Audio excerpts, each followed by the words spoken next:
Have you all been following the Eve 6 guy on Twitter? He's really good at Twitter. Like, really, really good.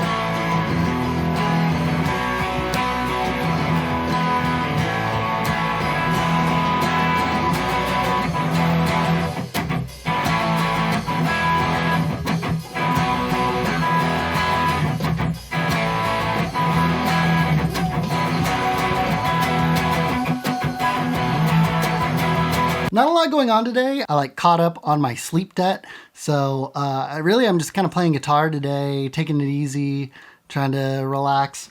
So I wanted to show you one of my favorite guitars in the world. I actually have it on loan for a little bit from my dad, and it's this Gibson SG. It's kind of a weird one, so that's why I figured I'd show it to you. So I think it was made either in the mid to late 70s, maybe the early 80s. I know there's websites I can type in the serial number and figure it out. And there's some weird stuff about it. First being that the neck goes right up to the pickup.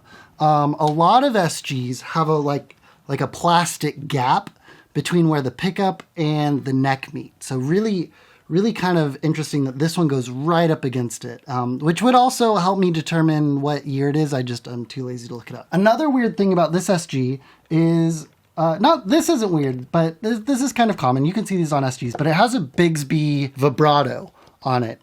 Oh, and you basically have to use this guitar with a right angle cable, or the Bigsby arm will get stuck on one side or the other side of the cable if it's sticking out. Bigsby's kind of interesting. It's different than like a Stratocaster. The strings all sit on top of the body still, and they kind of wrap around this. They go over the bridge pieces, under this bar, and then over this bar, and then hook into these pegs here. So you have to use these like Diodario ones with the circly bits, you can't use the Fender bullet style strings on it.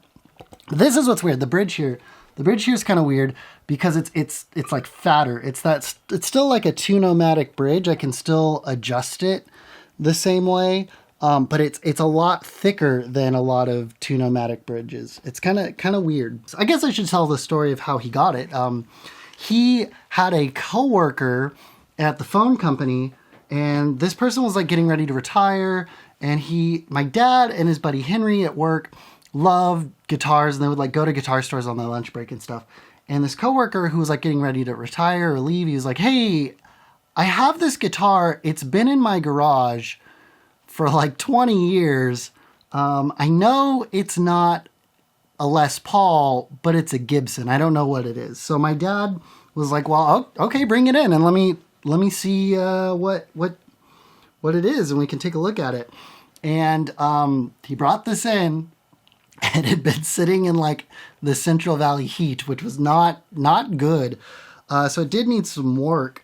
One being the Bigsby. In fact, it wasn't really a Bigsby. I think it might have been Bigsby, but it didn't say Bigsby. It said Gibson. So I don't know if Gibson used to make them or if they bought them from Bigsby and then stamped Gibson on it. But it was beat to all hell. So really, unlike like a Stratocaster vibrato where there's a bunch of springs in the guitar, this one just has one big spring. Maybe that's where the name Bigsby comes from. It's the big spring. It doesn't have binding on the neck. I kind of like that. I think it's got like a fun stripped down look. But despite it not having the binding on the neck, it does have block inlays, not dots. So it's like you lose the neck binding, but you gain block inlays. And I love the block inlays. I would love to have a like Gibson 333 with the same pickups as a 333 and everything, but with blocks, satin finish. That's like my dream guitar. If Gibson ever wants to like make a guitar for me, that's probably what I would make. And another weird thing on this guitar is the tuners. The tuners are metal. They're like the flower style, but they're metal. They're not the like white plasticky fake pearl style. But they do. It's hard to see. It's probably hard to see in the video, but they do say Gibson They are legit. In fact, I remember when we first got this and I showed it to someone and they're like, I don't think this is a real Gibson. I think this is a fake. Like a Frank Zappa, like it looks really close, but there's a few giveaways. But I think it's a real Gibson. I don't know. Maybe someone more versed in guitar history can share with me. But yeah, it's a really fun guitar. It does have some beat up moments. The headstock black paint it's got those lines, those wear lines, and I think that was because it was in a garage in the Central Valley for way too long. There's some buckle rash, and it almost looks like bite marks. I don't know if we can see it in the video, but there's some parts of the finish on here that are pretty beat up. We could probably get it refinished, but it's fine. There's a scratch on the neck, but it doesn't make it unplayable. It's still fun to play. Another piece that's beat up. This is my fault. There's a chip in the headstock here. I super glued it back on with my dad. I was so embarrassed.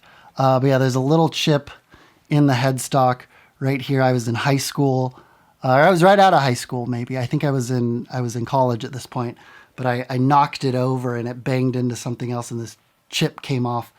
But we were able to glue it back together. We haven't broken a Gibson neck yet. I know that's one of the things I'm like terrified to do, is like knock over a Gibson guitar. Or any guitar where the neck is just glued onto the body. There aren't bolts like a Fender where we could, if I did totally destroy the neck, we could replace the neck. These ones that are glued on, just, it's done. You gotta get someone to fix it and pray to God that it gets put back together right, and it still sounds good when it's done. It still plays nicely. And yeah, this thing sounds great. I love the way this guitar sounds. It's not the pickups in it aren't the bitiest pickups. They're actually a little subtle and subdued. But if you crank up the gain or you run it through some fuzz, it can really have some. It can really have some bite.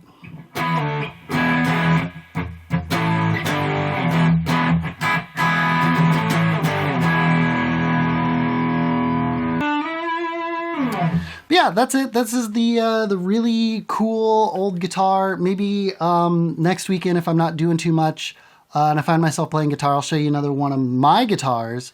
And maybe if you're interested, we'll dig through my dad's collection of guitars. I can show you and share some of my favorite things about them, and maybe my minimal like guitar history. And I'll see you tomorrow. Take it easy. Peace. Shoo.